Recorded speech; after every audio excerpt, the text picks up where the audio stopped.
We continue in the 9 o'clock hour on the Talk Shop, 93.5 FM in Studio 255. Our opportunity in the Candidate Awareness Tour 2026.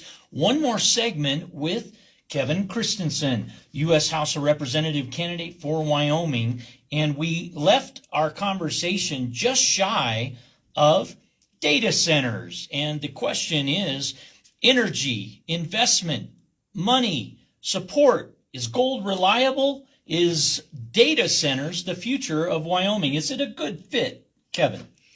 Well, people across the country looked at Loudoun County, Virginia, where they went all in on data centers, and it brought into their community about $800 to $900 million in tax revenue.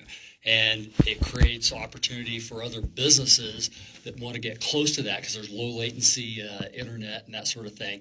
The problem with the data center model, though, is just to keep in mind is it a good fit for Wyoming? Each data center is pulling in the power of about 100,000 homes. That's bigger than our largest town in Wyoming. So that's power that's required for 100,000 homes for one data center. The problem that you have when you pull in that much power is it raises the utility rates for the cost of electric energy for those that are in and around where these data centers are.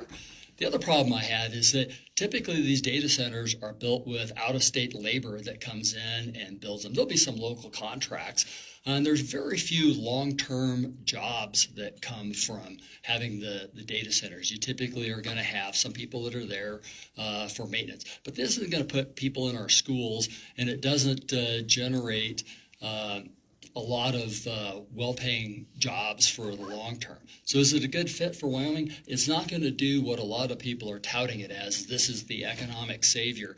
It'll generate money for the counties and for the state, but it's not going to generate jobs and opportunities. What about the speed grid?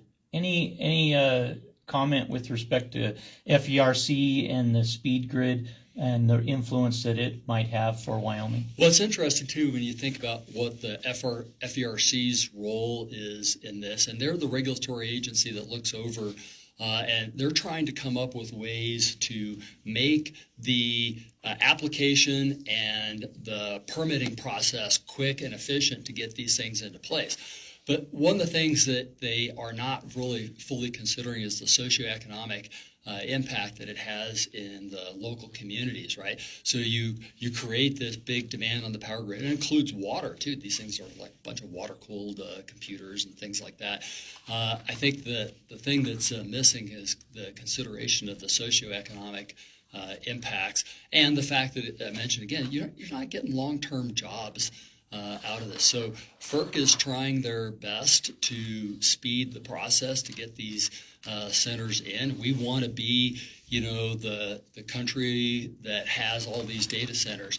But I think we should also be thoughtful of the fact that there are a lot of impacts to having these in there. And I would encourage each of our counties to take a hard look at when they bring these in.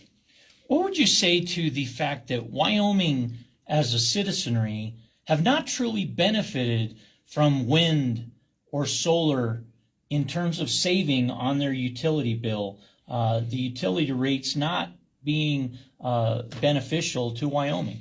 Well, the big utility scale wind and solar projects, that power is on power lines. They're headed outside the state. They're taking power to the west of us. It's not going to benefit the power grid in Wyoming. Now, to be clear, I'm not a big fan of utility scale electric power like solar and wind on public lands. On private lands, that is private landowners' right, and I strongly support private landowners' rights. If you can get a permit from the county and the state and you can get a connection with Pacific Corp, knock yourself out. I'm a strong supporter of solar for residential. I just put one in my own place.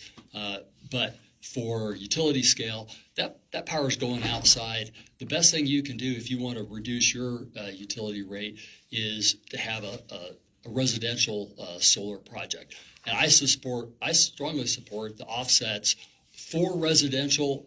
Solar should be on houses, if private landowners want that, and on commercial buildings, not across our public lands. Great morning together with you and Jimmy Skogard. We appreciate you coming to the Candidate Awareness Tour in Studio 255 at the Laramie Plains Civic Center. We move from here, folks. We're going to be 4 hours at the Wyoming Student Union. The University of Wyoming campus will be our site. We'll be in the Wyoming Student Union, the Breezeway. If you're familiar, it's a passway between East Campus, West Campus, and vice versa. And it's an opportunity for students, faculty, staff, and general public wide to come and shake hands, look these candidates right in the eyes, and tell them personally what concerns you, what interests you, and what you would like answers to, and most importantly, inform your vote. August 18th, the primary election date for Wyoming, critically important to a field of candidates in both the U.S. House race and the U.S. Senate race. Meet two candidates who have come to the Gem City. They've invested their day with the Talk Shop. They're carrying it to the University of Wyoming. They're going to WyoTech. They'll be there at 2 o'clock. And in the afternoon, 4 p.m. to 6 p.m., another Studio 255 opportunity, 710 Garfield Street. Join us. We've got food and we've got Pepsi products to engage everyone and carry you through until we leave at 6 o'clock for the Progressive Voter Alliance. That Laramie group meets at 1402 Gibbon Street in Laramie. The Universal Unitarian Free Church hosting the PVA Laramie group. They have an hour meeting, and you'll have a few minutes before to shake hands and meet these candidates. You'll have 2 minutes for each during, and you'll also engage with two 5-minute speakers, Mayor Sharon Cumby and Chelsea Matthews, your Albany County Assessor. Each of these individuals will take 5 minutes top of the hour, followed by each of us with 2 minutes. And you'll have opportunity post-meeting, 8 o'clock hour, to visit. And as people trail off and as they depart for the evening, I guarantee these two candidates and myself will be available to field questions, talk about ideas, and perhaps you will make a connection that will be meaningful to you as you go to the polls August 18th, 2026. This is the Talk Shop, your Candidate Awareness Tour, presented in part by Cinco de Mayo at the Lincoln Community Center, May 2nd, celebrating 250 years with the Car Show and Shine in the 11th year. And there's also opportunity to enjoy the Latin dance entertainment, and a rededication of Paredes Hablando, The Walls That Speak by local Laramie native Stefan Lucero, and the historic influences of Laramie's West Side Historic District, also part of the history, railroad history, community history, right in the West Side Historic District.